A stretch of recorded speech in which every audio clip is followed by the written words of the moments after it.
اگه نخندیدی ویدیو رو لایک کن، تو کامنت ها بنویس آب میوه، هلو یا سیب.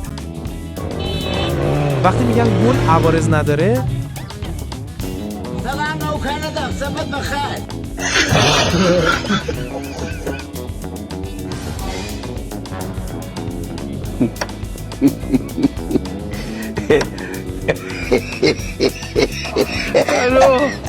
و اینم مجازات اینجور آدمایی که ازشون میخواد.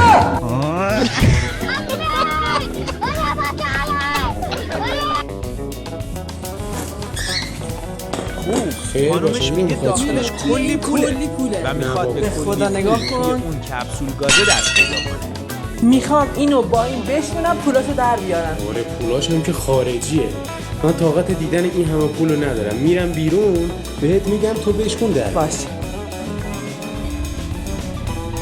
خب بزن.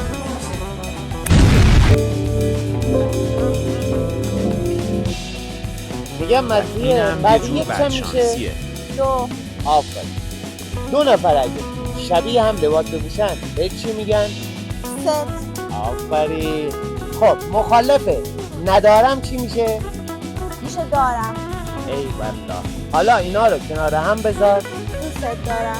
درود بر شرف و بهتر مادره. دلم میسوزه برای اینا.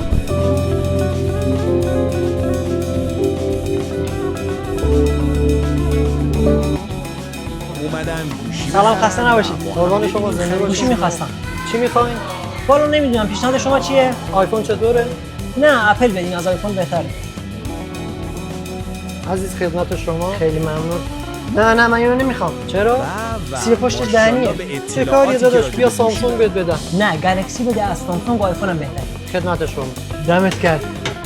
نه، یه چیزی نداری صفحه نمایشش بزرگتر باشه؟ این واسه فیلم میخوای؟ نه، میخوام رفتم دستشویی نیفته تو کاسه مصرف.